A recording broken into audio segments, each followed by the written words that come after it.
Good morning. And welcome to the Unitarian Universalist Congregation of the Swananoa Valley. My name is Evan Yannick, and I'm a member of the Board of Trustees. For those of you who may be new to Unitarian Universalism, ours is a non-judgmental religious home that will accept and support you wherever you may be in your life's journey. Unitarian Universalism is composed of diverse communities operating without a common belief about God, the universe, and death. Instead of a creed, we share a spirit and vision of radical inclusivity. This is a safe space to stand out, stand up, and change your mind, particularly during life's transitions. We embrace personal discovery and growth through learning, engagement, and service. Our only doctrine is love. You may want to take a look at our own mission. We print here every week on the front of the order of service and the 8 principles on the inside of the order of service. We also make it a tradition every week to invite visitors and guests who may have not been here before, or maybe it's the second or third time, or haven't been back in a while, to stand and introduce yourselves. Tell us where you're from so that we can welcome you. Are there any visitors or guests on this side? Yep. Hey, I'm David. This is my wife Stephanie. We just moved here down the street. So Awesome. Welcome. Welcome. Anyone else over here? This is my sister Carol from Cape Cod. Yay! All right. Welcome, sweet sister. How about on this side over here? I'm Leah, and I also just moved to the area. Yay! Welcome. All right, last call. No? Well, we welcome all. If you're interested in receiving our newsletter or staying in touch with the church, please fill out one of the little white cards you may find in the pews, back of the pews, or in the foyer. We'll reach out to you through our newsletters. You can drop it in the collection plate or leave it on the table in the foyer. We also encourage everyone to join us after the church service for a coffee hour. Couple announcements. Next week, I believe, the 26th, after our potluck, which is another announcement in itself, we'll be having a UU 101 that will be hosted by the... Well, Michael, Scott Conklin, and myself will be presenting. Awesome. So learn a little bit about UU at UU 101 with a full belly after the potluck. She said it should take around an hour or so after the potluck, so it's certainly good information. Another announcement is now slipping me. Oh, this service is not printed on the order of service, but is hosted by our Social Action Committee. So we certainly want to make sure that we're recognizing the good things that our church is doing, and the Social Action Committee, like our Congregational Care Committee before it, has hosted this service, and we want to say thank you to the Social Action Committee. Lastly, I will do our land acknowledgement. UUCSV acknowledges with respect that the land we are on today is the ancestral home of the Cherokee and of other indigenous people. The Cherokee, through stewardship, understanding, and conservation, survived and thrived in this land. We acknowledge their enduring connection to their homeland. And now, we'll let our service begin.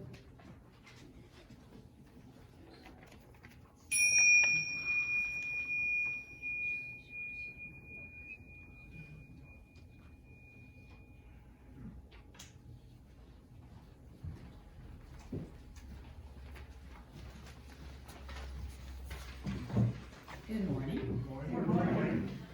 I'm Jane Carroll. I am a member of our Social Action Committee, and I want to start today with reading the mission statement for our Social Action Committee. And I want to thank Amy for laying her chalice.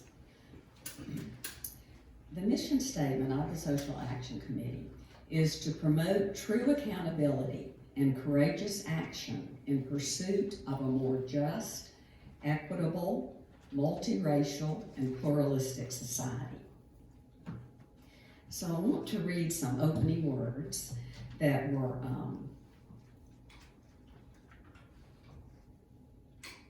well, if I can find them, here we are, that were written by Isabel Carter Hayward. If you're not familiar with her, you can look up she's one of the Philadelphia 11. And I will leave that to your curiosity. But this is an excerpt from a book that she's written called Our Passion for Justice. Love, like truth and beauty, is concrete. Love is not fundamentally a sweet feeling, not at heart a matter of sentiment, attachment, or being drawn together. Love is active, effective, a matter of making reciprocal and mutually beneficial relations with one's friends and enemies. Love creates righteousness or justice here on earth. To make love is to make justice. As advocates and activists for justice know, Loving involves struggle, resistance, and risk. People working today on behalf of women, blacks, lesbians, and gay men, the aging, the poor in our country, and elsewhere, know that making justice is not a warm, fuzzy experience. I think also that sexual lovers and good friends know that the most compelling relationships demand hard work, patience, and a willingness to endure tensions and anxiety in creating mutually empowering bonds. For this reason, loving involves commitment. We are not automatic lovers of self, others, world, or God. Love does not just happen. We are not love machines, puppets on strings of a deity called love. Love is a choice, not simply or necessarily a rational choice, but rather a willingness to be present to others without pretense or guile. Love is a conversion to humanity, a willingness to participate with others in the healing of a broken world and broken lives. Love is the choice to experience life as a member of the human family, a partner in the dance of life, rather than as an alien in the world or as a deity above the world, aloft and apart from human flesh. And now I want to read a short, some short words by Adrienne Rich, and I want you to think of these and take them in your heart. My heart is moved by all I cannot save. So much has been destroyed. I have to cast my lot with those who, age after age, perversely, with no extraordinary power, reconstitute the world.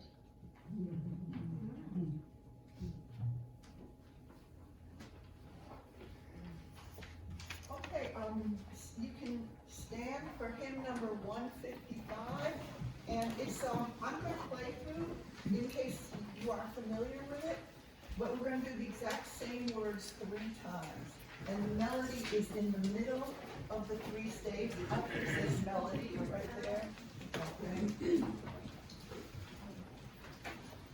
I'm gonna play through it first.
This is going to be joys and concerns, so come up for briefly showing or telling things that have happened recently.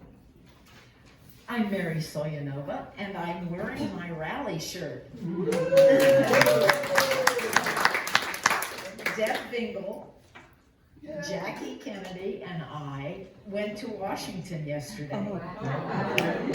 We rode.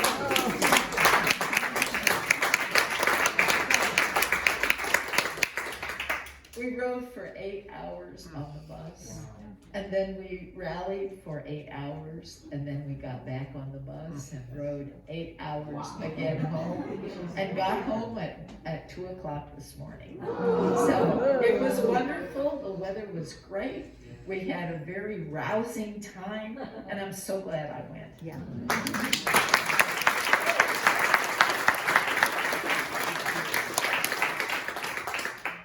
I'm Andy, and I'm just going to add that I'm glad Jean Brown is doing coffee this morning. So for those who got here home at 2 a.m., you'll need it. 3 concerns, all having to do with COVID. My sister-in-law and my brother in Albuquerque both are down with COVID. They are recuperating, so I'm feeling fairly optimistic about them. Although my brother, who like me grew up Unitarian, has a sort of sardonic view. He said he keeps hearing the wagons outside saying, "Bring out your dead." But he is doing well. And also Michael Donnan, our church administrator, has been exposed and is positive, so he is working from home.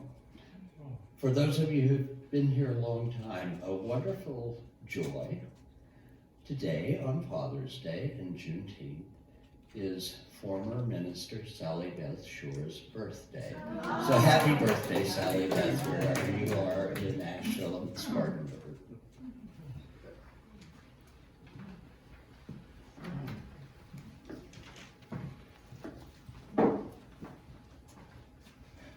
I have 3 joys to share. One is that I got to take this mask off to do this. The second is I always promote the auction as the gift that keeps on giving. And so because Marty bought a dinner at Rowan Deb's at last November's auction, last night we got to enjoy amazing food. I mean, the menu was, too bad you're never going to experience this because it was just incredible. The presentation was amazing. And Andy got to join us as well as a friend of ours named Chris. It was wonderful. Thank you both.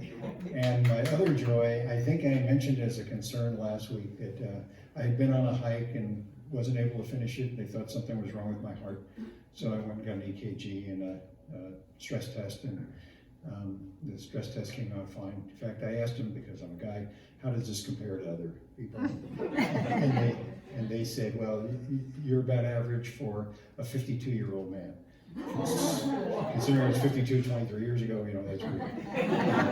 And went on another really strenuous hike yesterday. It was about 4 miles with 1,800 foot of elevation change in 1 mile.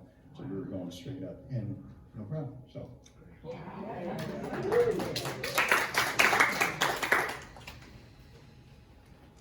He didn't say it, but that was Larry.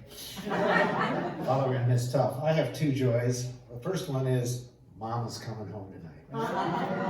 She's been gone 3 weeks and was hiking in the Sierras and had chest pains enough that she had to be hospitalized, but she's coming home after visiting the last 3 days with my son Jeff in Minneapolis. That's joy number 1, but she's coming home at midnight tonight. And secondly, both Jace's family and Finley's family are coming to our house this Saturday to celebrate both little boys' birthday. And it'll be the first time that the adults got the 2 different new families get to meet each other. So we're very excited about Saturday.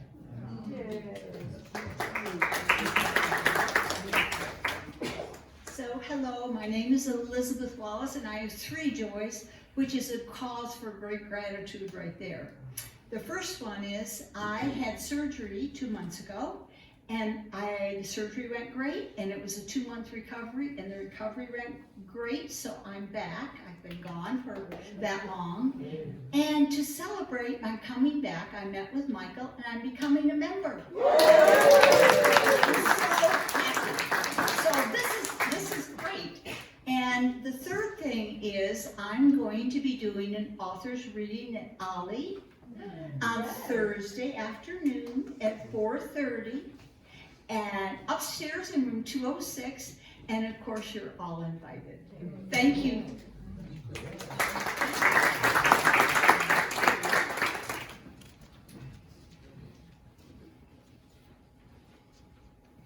Good morning, everyone.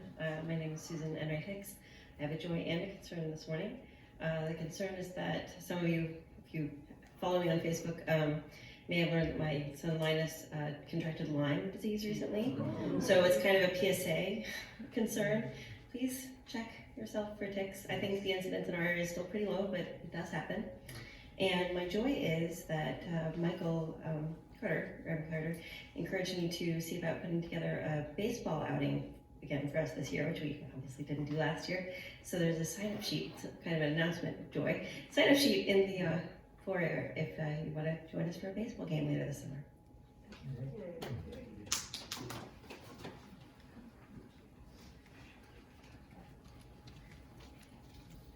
Well, I'm still Jane Carroll, and I have 2 joys I want to share. Most of you know that we, UU and the Social Action Committee have sponsored an Afghan family. They've been here for, oh my gosh, since the end of January, and are doing really well.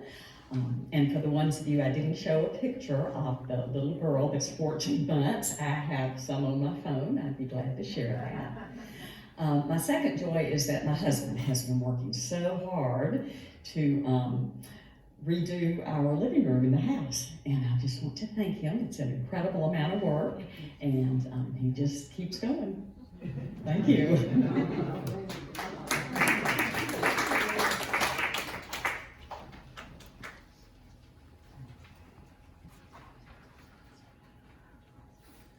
Hi, my name is Rochelle, and I have 2 joys to share. One is that my sister has been here to visit me from Vegas over the week, and so that has been lovely. She'll be leaving tomorrow, so she's enjoying this beautiful weather because it's hot as you know what in Las Vegas. My second joy is kind of on it's a joy concern based upon the concerns everybody continues to experience around COVID and fears around COVID. You know, from a clinical experience, I can tell you that my joy is that the virus has gotten smart enough that it figures out that killing the host is really stupid. And so this is a good thing, and you know, this is a real turning point. So I'm glad to see that people still feel, if they want to wear their mask, they feel comfortable, and everyone around them is comfortable with them wearing their mask. And that's a good thing. And I think we're moving in the right direction in terms of how this is going to be a part of our lives as we move forward. Yay. Thanks, Doc.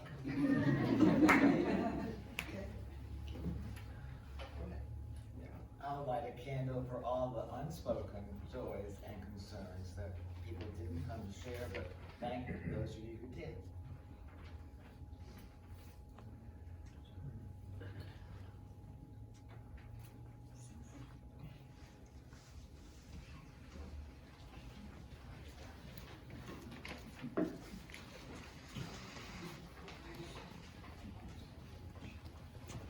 If I were to stand here, can you all hear me? Yes. So,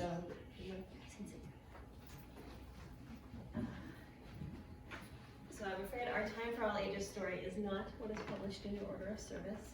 I'm glad that the Buncombe County Library System decided to celebrate Juneteenth, but they celebrated on Friday as well as Monday. Yes. And I was not expecting that. I did not get the book that's printed in the order of service, but I have for you a book by one of our most famous fathers in America, I guess, or certainly among the more famous.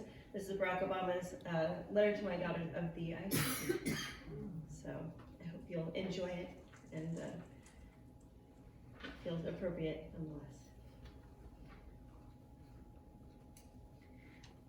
Have I told you that you are creative? A woman named Georgia O'Keeffe moved to the desert and painted petals, bone, and bark.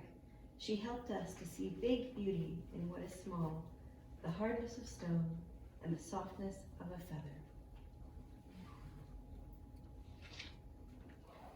Have I told you that you are smart, that you braid great ideas with imagination? A man named Albert Einstein turned pictures in his mind into giant advances in science, changing the world with energy and light.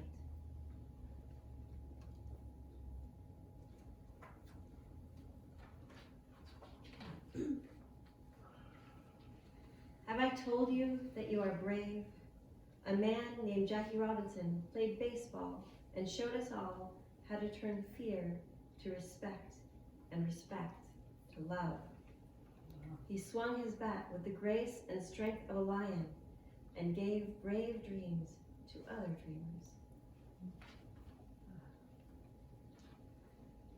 Have I told you that you are a healer? Sitting Bull was a Sioux medicine man who healed broken hearts and broken promises.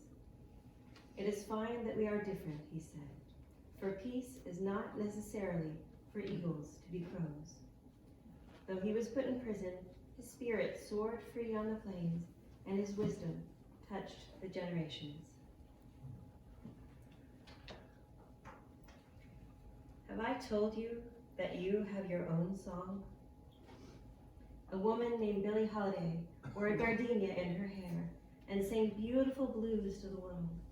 Her voice, full of sadness and joy, made people feel deeply and add their melodies to the chorus.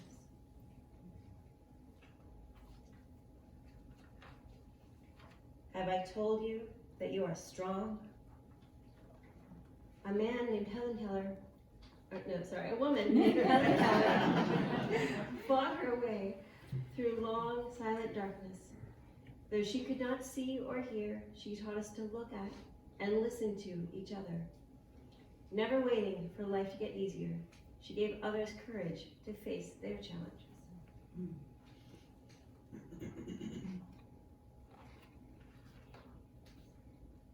Have I told you how important it is to honor others' sacrifices? A woman named Maya Lin designed the Vietnam Veterans Memorial to remember those who gave their lives in the war, and the Civil Rights Memorial to thank the many who fought for equality. Public spaces should be filled with art, she thought, so that we can walk amidst it, recalling the past and inspired to fix the future.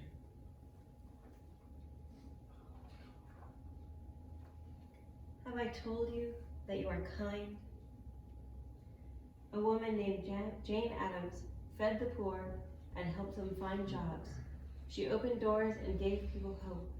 She taught adults and invited children to play and laugh and let their spirits grow wide.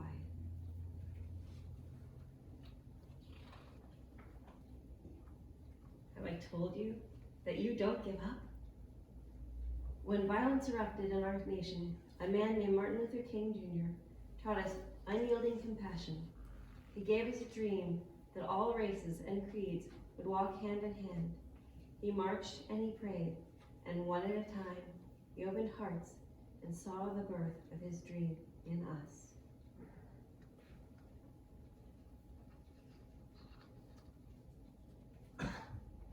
Have I told you that you are an explorer? A man named Neil Armstrong was the first to walk on the moon. He watched the world from way up high, and we watched his lunar landing leaps, which made us brave enough to take our own big, bold strides. Have I told you that you are inspiring? A man named Cesar Chavez showed farm workers their own power when they felt they had none. The people were poor, but worked hard, and they loved the land. Cesar picked and prayed and talked. The people listened to their hearts and marched for their rights. Si se puede, Cesar said. Yes, you can.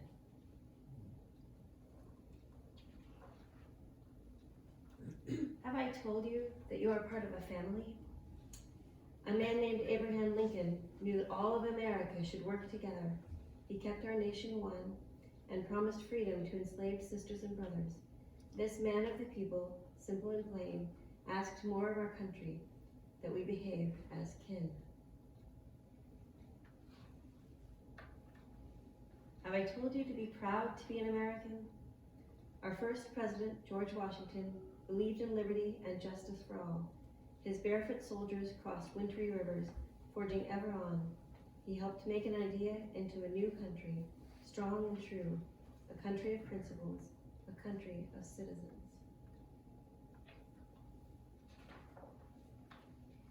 Have I told you that America is made up of people of every kind? People of all races, religions, and belief.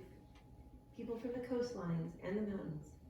People who've made bright lights shine by sharing their unique gifts and giving us the courage to lift one another up, to keep up the fight, to work and build upon all that is good in our nation.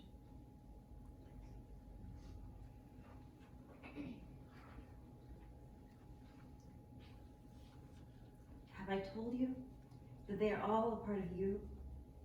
Have I told you that you are one of them and that you are the future? And have I told you that I love you?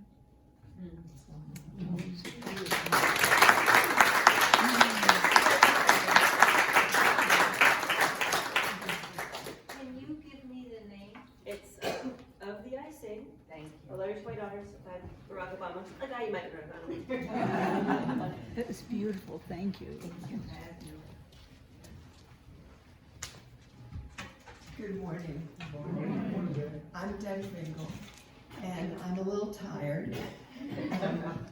Having been with Mary and Jackie on the march, but it was an incredible experience, and I'm very glad I did it. Not so much the bus trip, but I'm also a member of the Social Action Committee, and as I was thinking about the meditation today, I wasn't sure where to go with it.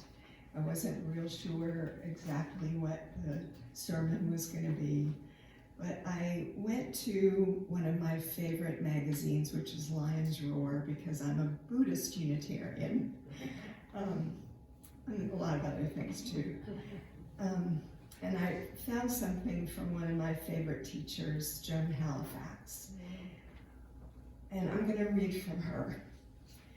As I witness all that is happening today, armed conflict in the heart of Europe, a global pandemic, rising authoritarianism, impending climate catastrophe, and all of life's other suffering and injustices, I'm acutely aware, as you are, that our world is at risk. We might ask ourselves, how can we meet this reality of suffering and violence? What is the task ahead of us to meet confusion, delusion, and violence in our time, in our country, in our lives? Václav Havel once said that morality means taking responsibility not only for our own life, but for the life of the world. From a Buddhist and a Unitarian Universalist perspective, that means understanding that we're not separate from all beings, things, and acting accordingly. It means we cannot give in to the tendency to turn the world and its beings into objects we call other.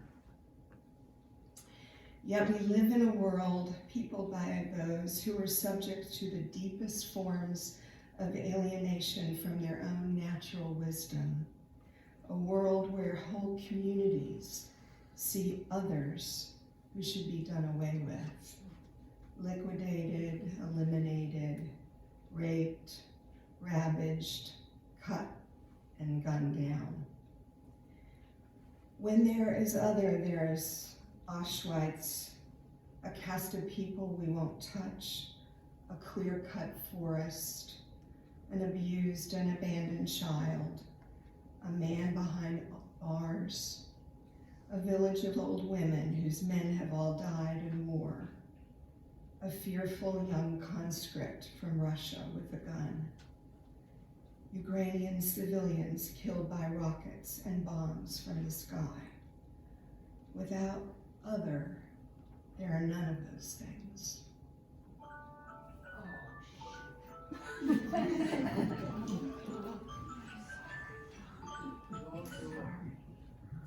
Peace transformation is realizing and living non-alienation from all beings on earth. If we see we're not separate, we share in their suffering, in our suffering. It is not so easy to realize this truth of interdependence or inner being, as Thich Nhat Hanh called it. Many of us have not allowed ourselves to look deeply inside to see and touch who we really are. Yet contemplatives of many traditions have been guided to discover the interconnectedness of all things and the peace that surpasses ideas and concepts. Peace transformation is grounded in an experience of connection and radical intimacy with the world. Awakening, then, is ultimately social. We can nurture peace by transforming our own lives, but at the same time, we must reach out courageously to where suffering is most acute, sending our voice, taking a stand, and making peace by strengthening values, views, and behaviors that are based on the great treasures of compassion and wisdom. We must work actively for nonviolence toward all and for deep and true dialogue with respect, which respects differences and plurality. And we must take our own responsibility. We must ask, what is our part? What is our country's part in feeding hatred and aggression? And now just a personal word. After I read that and I knew I was making this trip, I thought about why I was doing it. And Dr. William Barber is somebody who I've had the privilege of hearing several times. And to me, he's doing Martin Luther King's work now. And being there in Washington, I don't know how many people were there.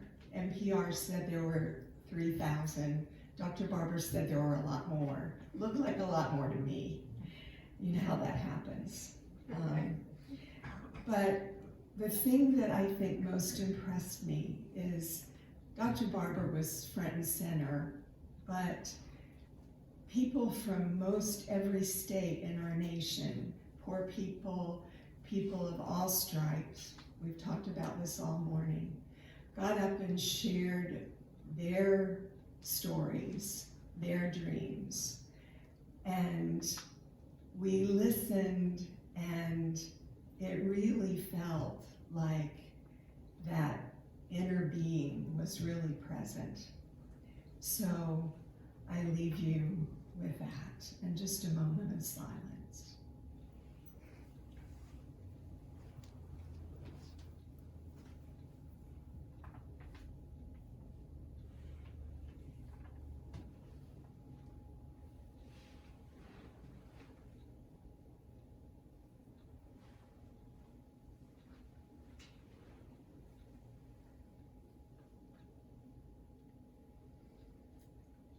And now, because this place has much to do with my feelings about our work in the world, we'll take our morning's offering.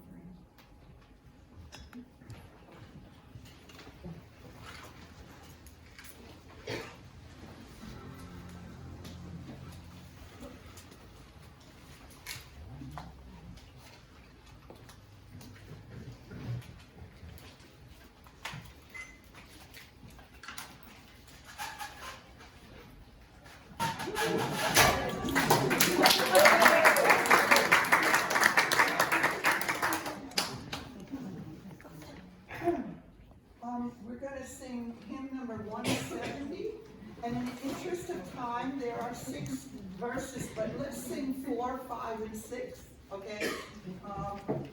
So verse 4 is here, 5 and 6 are down here. Okay?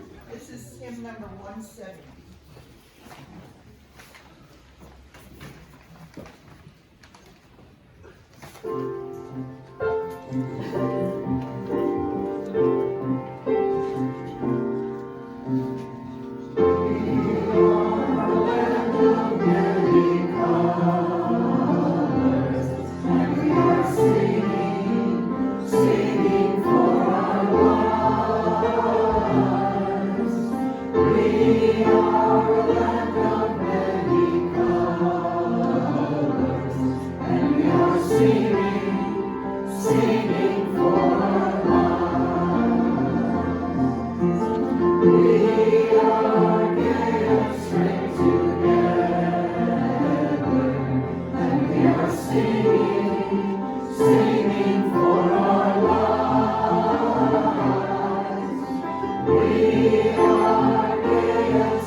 I don't know about you, but I have a lot of goosebumps this one.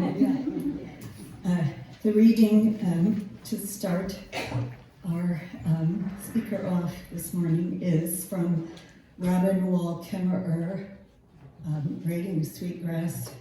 If you haven't read it, you must. We are thankful to our Mother, the Earth, for she gives us everything that we need for life. She supports our feet as we walk about upon her. It gives us joy that she still continues to care for us, just as she has from the beginning of time. To our Mother, we send thanksgiving, love, and respect. Now our minds are one.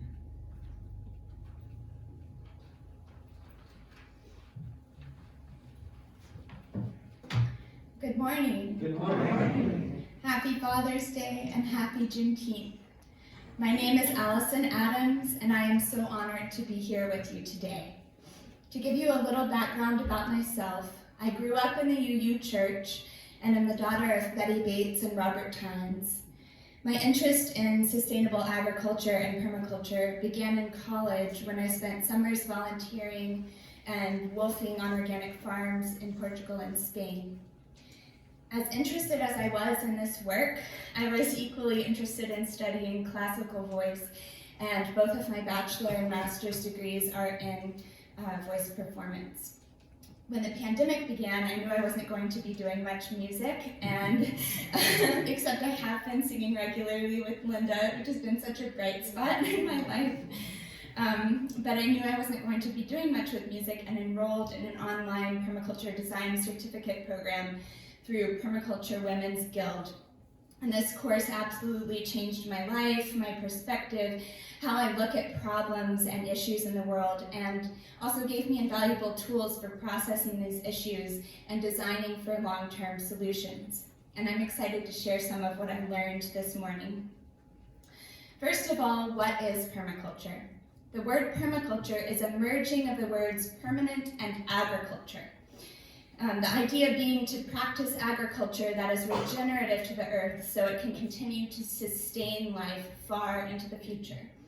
As a practice, permaculture means observing and working with nature to balance the needs of yourself and your family with those of your larger human community and all other species living around you. This is done through a specific design process, which I will go into deeper later. and also by keeping 3 core ethics in mind: earth care, people care, and future care. These core ethics go hand in hand with our own UU principles, and I'll go through each one along with a corresponding UU principle, and Anna will introduce each of the 3 ethics with a reading, and she just did the earth care one, which is the first permaculture ethic. It corresponds to our 7th principle, respect for the interdependent web of existence of which we are a part. Of which we are a part of this whole is so important, though in Western culture we behave as if we humans are separate from this interdependent web of all existence. And this thinking, this story that has been perpetuated, is unfortunately the source of the immense destruction we've inflicted on our Mother Earth, our sibling species, our one home. The origin of this story of human exceptionalism and individualism can be traced back to the scientific philosophy of the Renaissance. Western philosophy, Eastern philosophy, and philosophies of indigenous people around the world were not so different in terms of their ideas about how humans fit into the grander picture of life on Earth prior to the 17th century revolution in thinking that claimed that humans could dominate and exploit nature without being affected by it. This is not to say that I am not exceptionally grateful for science and Western medicine. I am. But, and also, it is time that we look critically at the backbone of these beliefs, of the story that spurred these advancements, and bring our modern world back into balance, back into right relationship of reciprocity and respect with the natural world of which we are a part. Practicing permaculture is one way to do this. Permaculture promotes whole systems design, which is a process that looks at the whole picture, how different components are in relationship with each other, and the invisible structures that hold these relationships in place. Everything affects everything else, whether intentionally or not. So the idea is to behave with as much awareness as possible so that things we are doing and decisions we make affect the whole in a positive way. Whole systems design can feel overwhelming because it literally takes everything into consideration. The directional placement of your home, any other structures, large trees, designing a garden based on how the light moves across your property during the day, what transportation you use, your energy levels, mobility, resources, considerations of physical space, your family and community relationships. The design process used for this has the acronym GOBRADIM, which stands for Goals, Observation, Boundaries, Resources, Analysis, Design, Implementation, Maintenance, and Evaluation. The process is cyclical, so it's never complete. It just starts all over again based on continual observation and feedback. We could use this process for any number of problems, but just as an earth care example, say we want to create less waste in our home. First, we identify that as our goal. It's best to make it specific, like reduce waste by 50%. Then we observe what exactly is being wasted. What is our trash being filled with? Then we look at boundaries. What are the limitations you're working within? Is some of your waste due to a medical condition that you can't change? What waste can you change? Next, we identify our resources. What resources do you have to help you solve this problem? The internet for information, talking with community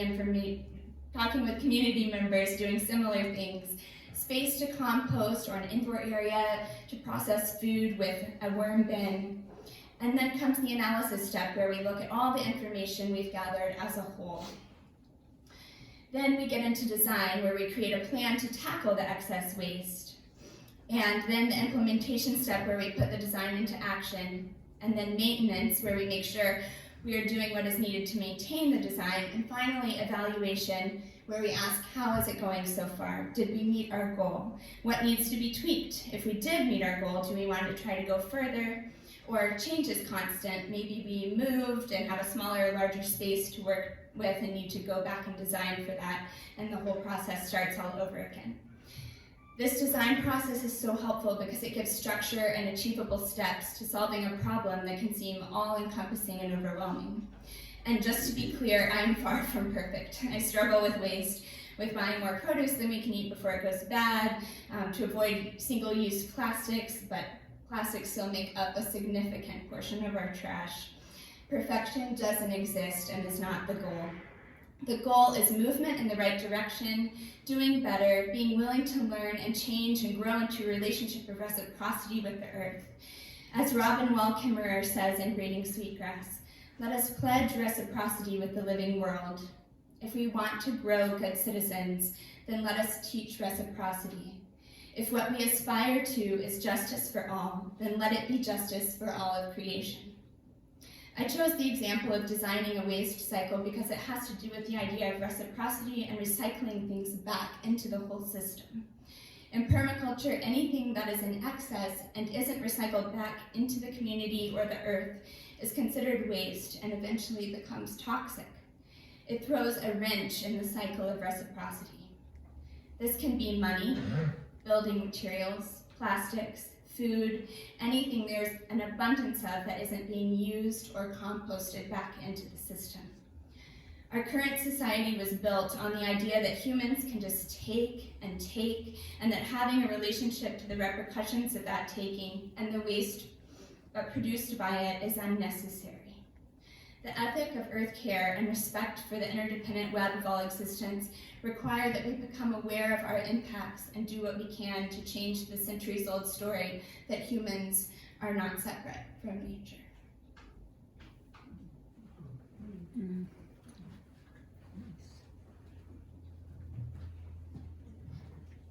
The reading is also from Braiding Sweetgrass. The Thanksgiving address describes our mutual allegiance as human delegates to the democracy of species. If what we want for our people is patriotism, then let us inspire true love of country by invoking the land herself. If we want to raise good leaders, let us remind our children of the eagle and the maple. If we want to grow good citizens, then let us teach reciprocity. If what we aspire to is justice, then let it be justice for all of creation. We serendipitously chose those.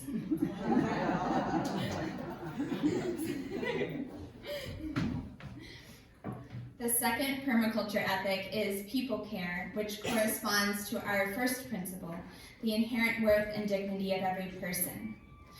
The second ethic and first principle are a call for decolonization, a call for dismantling white supremacy, heteropatriarchy, and all forms of oppression. This is beginning to happen in the world of permaculture, as permaculturists have observed that the origins of the permaculture movement are problematic.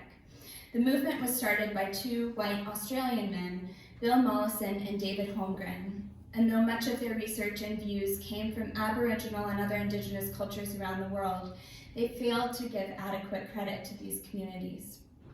They are credited with saying these ideas were not all their own and gave credit to many other white authors before them, including Rachel Carson. But the indigenous practices and lifeways that were the main inspiration for the permaculture movement were not given their due. We can be both critical and also deeply respect their contributions for compiling valuable information and starting the permaculture movement. We can hold to opposing truths honestly and at the same time. This allows us to reflect and move forward without making the same mistakes. We live in a white supremacist, patriarchal society. This is the lens all of us inherit and have to actively work against. It affects every field, every organization. It's the air we breathe. We have to operate with this knowledge in order for whatever work we're doing to be in service to people care, to be in service to the inherent worth and dignity of every person. I'll give an example of what happened in a situation where a group of permaculturists were only thinking about the earth care ethic with no regard to people care. In Portland, Oregon, a few years ago, a group of white permaculturists went into a black neighborhood they had no connection to and created a food forest in an abandoned lot. It may seem like a nice idea on the surface to grow food in an unused space, but in actuality, it was an act of white saviorism with many unintended consequences. It was permaculture gentrification. The community that the white permaculturists went into felt patronized and disrespected. No one reached out to them for input or involved them in any way. Even worse, this project created a space of mostly white people in the middle of a historically black neighborhood, driving up rent prices and disrupting the community. This was not their intention, but it was the impact. This is just one example of why people care. The inherent worth and dignity of every person is so important. It is just as important, if not more so, as gardening and composting. And the two ethics are deeply interconnected, as you cannot have true community without decolonization and anti-oppression efforts. Pandora Thomas, a Black woman who is a permaculturist and activist in the Bay Area, said, "There hasn't been enough work done around permaculture principles and translating them for the people care ethic. So now there's this misconception that permaculture is about farming and gardening, which it isn't. It's mostly about relationships. It's about looking at systemic problems and finding relationship-based whole system solutions. And one of the most vital systemic issues is cultural and racial inequality. You can't create a whole system design without the intersectionality of oppressed groups. And this type of community building is essential to climate resilience. We need each other." I want to take a moment to imagine with you, and I invite you to close your eyes if you'd like, and imagine a world that believes in inherent worth and dignity of every person. Imagine a world that prioritizes people care. What does it look like? What are people doing? Who are the people in this world? Notice who you are picturing. Are there Black and brown people, Indigenous, Latinx, and Asian people? Are there people of all body shapes and sizes? Are there non-binary people, queer people, lesbian and gay people? Are there disabled people, neurodivergent people? Are there children, elderly, intergenerational people? Who else is missing? The second permaculture ethic and first UU principle require that we do the work to make room for all.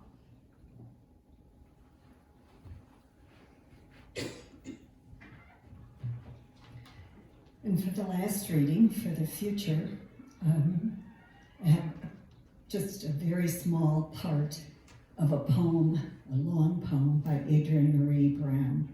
"Be careful, I am fertile." Be careful, I am fertile. Dream by my river, whisper longings under my moon. If the world says yes, I feel it. Watch, I'll unfurl in every direction to let tomorrow through. Be careful, we are fertile, growing the next generation of awe, of wonder, of fractal fate in obstinate wombs, bound for production. We spin time ever forward. Be careful, we are awake now.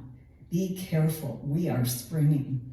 Be careful of our spells now. Be careful, we are fecund earth. And oh yes, we are fertile.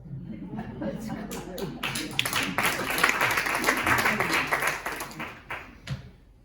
The third permaculture ethic is future care, which corresponds to the sixth principle, the goal of world community with peace, liberty, and justice for all. The language of the sixth principle invokes a sense of becoming, of doing the work to grow a future harmonious world community.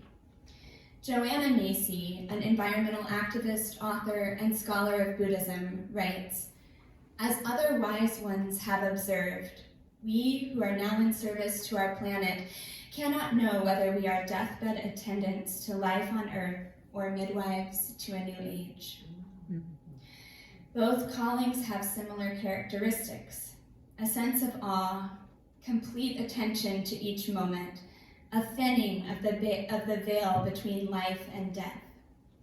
Whichever side of the coin we are enacting, we are blessed to be of service. The truth is, we don't know if there will be a future for life on Earth. Major ecological systems are near collapse, and everything is connected. If the ocean goes, we go. The damage we have done to our Mother Earth in the past 100 years is unfathomable. Our American society is also on the brink of collapse. The structures and systems that have been in place since the founding of this country do not work for the vast majority of people. They were designed to value light skin over dark, men over women, rich over poor, and they are working exactly as they were intended. Our democracy is hanging on by a thread, and capitalism claims that profit is the primary virtue at the expense of people, at the expense of the earth. Joanna Macy's quote is so powerful because she points out that we need each other in birth and death, just the same. So in a way, the final outcome doesn't matter in terms of the work that we are doing. Obviously, we prefer one outcome over the other, but it is the same work in either case, to be in service to all of life. And of course, it is also important to enjoy our lives and enjoy this gift of life in the process. But my God, things are a mess. Why did I decide to become a mother? Why do I have another child on the way? One of the biggest reasons I wanted to study permaculture was so that I could learn and pass on knowledge and practices essential to future survival to my children, to give them the best chance I can at life. And I do have hope, and here's why. Permaculturists are taught to observe patterns in nature and to then apply these lessons to their own gardens, lives, and communities, a process called biomimicry. In nature, when there is chaos, destruction, and massive change, for example in a forest fire, this also becomes the most fertile and creative time. A time when species may start to evolve to better adapt to the changing environment. Dominant systems are disrupted, leaving room for new ones on the margins to settle in. There is a period of rebirth. Political movements also follow this same pattern. We are in a moment of destruction. Old systems are dying, and with that comes the opportunity to grow into something new. We are on fertile ground for change. Sylvia de Blasio, an Argentinian-Canadian permaculturist, says, "I've learned that behaviors follow structures and systems, and structures and systems follow stories. But when you want to change a pattern, you need to change not only the visible acting pattern, but the structures and systems in your life that make it possible and even desirable. You also have to change the story that makes those patterns okay, credible, acceptable, even admirable." We have been told by capitalism that what work we do and how much money we make doing it is inextricably linked to our worth as a human being. This is obviously a lie, but we perpetuate this narrative every time we ask someone what they do, meaning their job. Then we assume their income level and make all kinds of judgments based on this information. And we also perpetuate it when we ask children what they want to be when they grow up, as if they only have one choice, and this choice will determine everything about them. We can begin to shift the narrative by asking different questions. What have you been into recently? What are you concerned or excited about? Or for children, what problems do you want to work on when you grow up? What do you wish for the future? What if we changed our definition of success, and real success was measured by our commitment to reciprocity, by strong community building and working together toward climate resilience, by how we treated each other and cared for the earth and all of life? Everything is made up. We are living as though the societal rules that are in place are set in stone, and they are not. We can create and tell a new story. Adrienne Marie Brown, a Black queer feminist inspired by a long line of Black feminist visionaries, such as Angela Davis, Octavia Butler, and Bell Hooks, among many others, says, "All organizing is science fiction. We are bending the future together into something we have never experienced, a world where everyone experiences abundance, access, pleasure, human rights, dignity, freedom, transformative justice, peace. We long for this. We believe it is possible.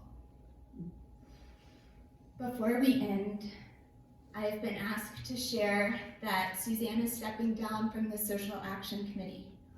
She's done so much in our community, and we just want to honor her and say thank you.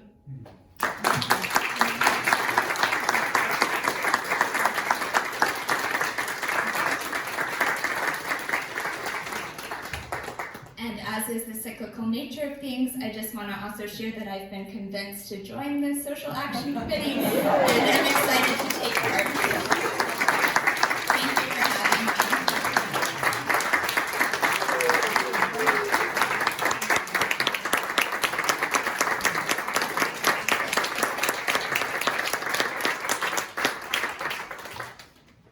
You can stay on your feet. We have one more hymn, 207. We're gonna sing the whole thing.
Julia.